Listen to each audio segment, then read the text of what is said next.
you want to be very careful about doing large-scale experimentation with large-scale systems, because the probability that if you implement a scheme in a large-scale social system, that scheme will have the result you intended is negligible. What will happen will be something that you don't intend, and even worse, something that works at counter purposes to your original intent. And that makes sense, because if you have a very, very complex system and you perturb it, the probability that you can predict the consequence of the perturbation is extraordinarily low, obviously. If the system works, though, you think you understand it because it works. And so you think it's simpler than it actually is. And so then you think that your model of it is correct. And then you think that your manipulation of the model, which produces the outcome you model, will be the outcome that's actually produced in the world. And that doesn't work at all. I thought about that an awful lot, thinking about how to remediate social systems, because obviously they need careful attention and adjustment. And it struck me that the proper strategy for implementing social change is to stay within your domain of competence. And that requires humility, which is a virtue that is never promoted in modern culture, I would say. It's a virtue that you can hardly even talk about. But humility means you're probably not as smart as you think you are, and you should be careful. And so then the question might be, well, okay, you should be careful, but perhaps you still want to do good, or you want to make some positive changes. How can you be careful and do good? And then I would say, well, you try not to step outside of the boundaries of your competence, and you start small.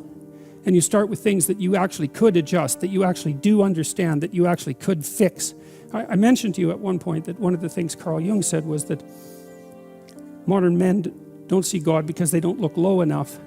It's a very interesting phrase. And one of the things that I've been promoting, I suppose, online is the idea that you should restrict your attempts to fix things to what's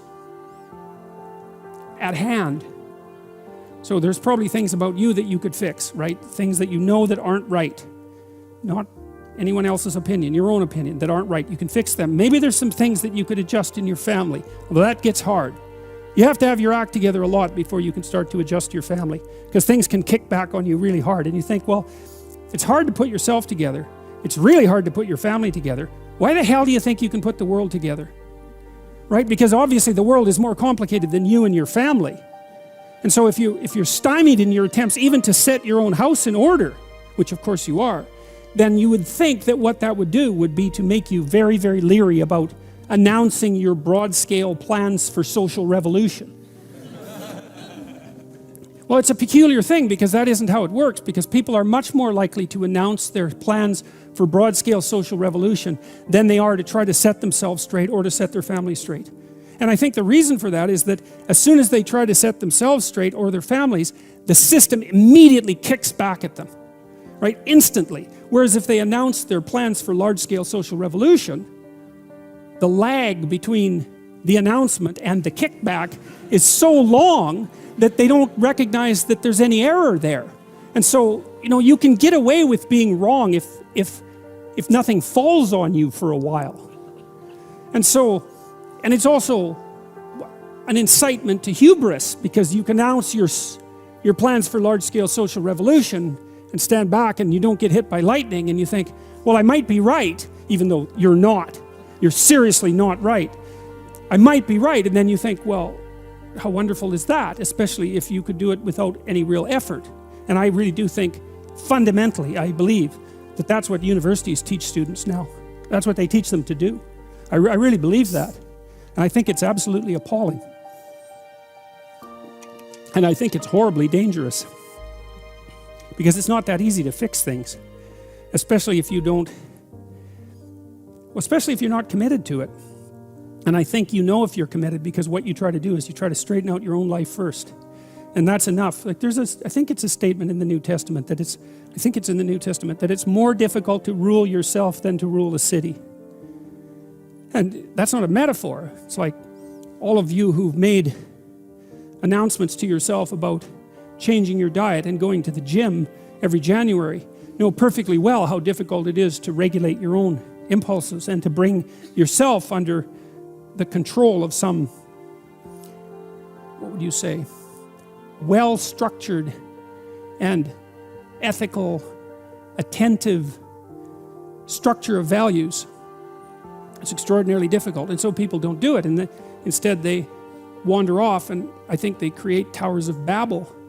And the story indicates, well, those things collapse under their own weight and everyone goes their own direction. I think I see that happening with the LGBT community. I think, because one of the things I've noticed, it's very interesting because the community is some sense, it's not a community, but that's a technical error, but it's composed of outsiders, let's say. And what you notice across the decades is that the acronym list keeps growing. And I think that's because there's an infinite number of ways to be an outsider. And so once you open the door to the construction of a group that's characterized by failing to fit into the group, then you immediately create a category that's infinitely expandable. And so I don't know how long the acronym list is now. It depends on which acronym list you consult. But I've seen lists of 10 or more acronyms. And one of the things that's happening is that the community is starting to fragment in its interior, because there is no unity. Once you put a sufficient plurality under the sheltering structure of a single umbrella, say, the disunity starts to appear within. And I think that's also it's a manifestation of the same issue that this particular story is dealing with.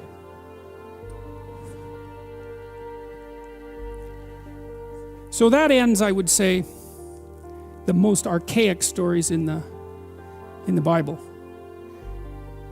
There's something about the flood story and also the Tower of Babel. I think they outline the two fundamental dangers that beset mankind. One is the probability that blindness and sin will produce a natural catastrophe or entice one. That's something modern people are very aware of in principle, right? Because we're all hyper concerned about environmental degradation and catastrophe. And so that's the continual reactivation of an archetypal idea in our unconscious minds, that there's something about the way we're living that's unsustainable and that will create a catastrophe. It's so interesting because people believe that firmly and deeply, but they don't see the relationship between that and the archetypal stories, because it's the same story. Overconsumption, greed, all of that is producing an unstable state, and nature will rebel and take us down. Right? You hear that every day in every newspaper and every TV station. It's broadcast to you constantly.